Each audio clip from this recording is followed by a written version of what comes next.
સમગ્ર દક્ષિણ ગુજરાતમાં રાજ્યમાં નવસારી મહાનગરપાલિકા, નવસારી જિલ્લા પંચાયત અને 6 તાલુકા પંચાયત તથા 1 નગરપાલિકાની ચૂંટણી યોજવાની છે. તેને લઈ આજે ફોર્મ ભરવાના અંતિમ દિવસે રાજકારણ ગરમાયું છે. સમગ્ર દક્ષિણ ગુજરાતમાં રાજ્યમાં નવસારી મહાનગરપાલિકા, નવસારી જિલ્લા પંચાયત અને 6 તાલુકા પંચાયત તથા 1 નગરપાલિકાની ચૂંટણી યોજવાની છે.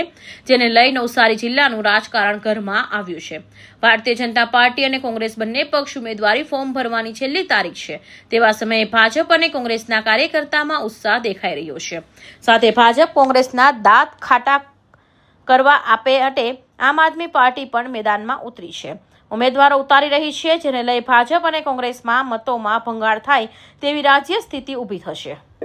વર્ષોથી ભારતીય જનતા પાર્ટીના કબીરપુર જે વોર્ડ નંબર 5 હવેથી મહાનગરપાલિકામાં આવે છે ત્યાંથી રાજકારણ કરતા હતા.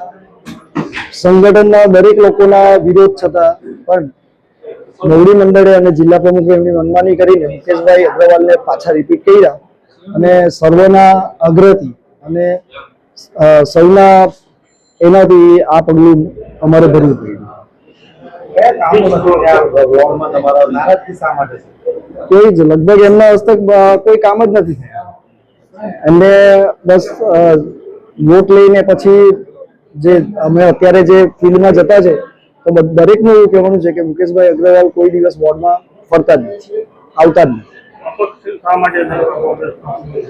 અપક્ષ વિનિંગ સિચ્યુએશન અમને કોંગ્રેસમાં વધારે દેખાય છે.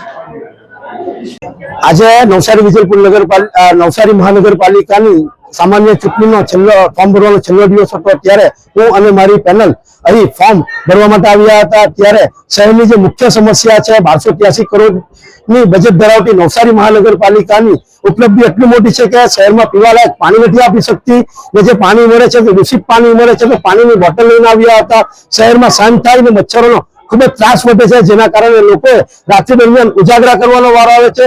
જ્યારે હાલમાં શહેરમાં ઉનાળો માથા પર હોય, લોકોના ઘરે બધાના ઘરે એસી હોતા નથી ને પંખામાં મચ્છર ભાગતા નથી ને લોકો આખી રાત દરમિયાન ઉજાગરા કરવા પડે છે, જેના કારણે કેટલાક રોગોનો શિકાર થવા પામ્યા છે. ત્યારે એક અધિકારીઓને સંદેશો અને ભારતીય જનતા પાર્ટીને સંદેશો આપવા માટે આ પ્રયાસ કરવામાં આવ્યો હતો કે હવે આગામી સમયમાં શહેરના લોકો જાગી ગયા છે અને ભાજપ ભગાવો, ભ્રષ્ટાચાર ભગાવો અભિગમ હેઠળથી અહીં એક પ્રયાસ કરવાનો અમારા દ્વારા પ્રયત્ન કરવામાં આવ્યો હતો. ભારતીય જનતા પાર્ટીએ મારા પર પાછો વિશ્વાસ મૂક્યો છે અને સાથે સાથે અમારી 4 જણની જે પેનલ બની છે, મુકેશ અગ્રવાલ, પરિમલ ટંડેલ, સંગીતાબેન રાઠોડ અને મીનાક્ષીબેન નાયક, અમને 4 જણ પર પાર્ટીએ વિશ્વાસ મૂકીને ગ્રાઉન્ડમાં ઉતાર્યા છે. અને અમે 100% એવો ખાતરી આપીએ પાર્ટીને કે જે વિશ્વાસ અમારા 4 જણ પર મૂક્યો છે અમે એને આગળ વધારીશું. અને જે 13 વોર્ડમાં છે મેક્સિમમ લીડથી જે વોર્ડ થશે તે લિસ્ટની અંદર અમે હોઈશું, તેની અમે પાર્ટીને ખાતરી આપીએ છીએ. જે કબીરપુરમાં વિકાસના કામોનો બૂમ પડી રહી છે એ બાબતે શું કહેશો?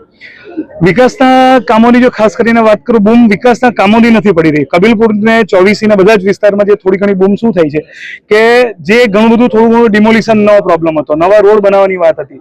રોડ ઘણા બધા વિસ્તાર એવા હતા જ્યાં ઘરમાં પાણી જતા હતા, રોડ ઉતારવાની વાત હતી. આ બધું જ્યારે કામ ડેવલપમેન્ટમાં ચાલતું એટલે સાથે સાથે ટેલિફોન લાઈન, ડ્રેનેજ લાઈન, બધી લાઈનો ડિસ્ટર્બ થતી હોય. તો એ જે લાઈનો બધી ડિસ્ટર્બ થઈ ગઈ ત્યારે લોકોની થોડી બૂમ એના માટે હોય છે, પણ ટેમ્પરરી બેઝિસ હોય છે. હું હમણાં વાત કરું છેલ્લા 15-20 દાડામાં 2.5 થી 3-4 કરોડ રૂપિયાના કામ ખાલી કબીરપુર 24 અને ધારાગીરીમાં તો હજુ નથી થયા, પણ 24 અને કબીરપુરમાં કામ ચાલુ થયા છે, જે વર્ષોથી કામો પેન્ડિંગ હતા અને ફંડના લીધે પેન્ડિંગ હતા. જ્યારે મહાનગરપાલિકા આટલી મોટી સત્તા આવી છે એટલે આ બધી વસ્તુ શક્ય થઈ શકી છે. નવસારી મહાનગરપાલિકામાં ગત ટર્મમાં ચૂંટાયેલા ward number 13ના Pritiben અમીને ward number 13 માંથી કોંગ્રેસ ઉમેદવારી નોંધાવી છે. જ્યારે વોર્ડ નંબર 7ના યુવા ચહેરા એવા મિરલભાઈ પટેલ 25 વર્ષે જૂના ભાજપનો સાથ છોડી કોંગ્રેસનો હાથ પકડ્યો છે. વોર્ડ નંબર 5માં કોંગ્રેસના ઉમેદવારે અલંકારિક પ્રદર્શન કરી ઉમેદવારી ફોર્મ ભર્યું છે. પોતાના વિસ્તારની મોટી સમસ્યામાં મચ્છરોનો ઉપદ્રવ અને ખુલ્લી ગટરોનો સમસ્યાથી ભેસત ખાડા વિસ્તારથી વર્ષોથી પીડાય છે. સમસ્યાને ઉજાગર કરતા ઉમેદવારી ફોર્મ ભર્યું છે અને પરિવર્તન લાવવા માટેની ગાંઠવાળી ભાજપના દાંત ખાટા કરવા માટે મેદાનમાં ઉતાર્યા હોવાની માંગ પુકારી છે. Bureau report, Hind TV news, Surat.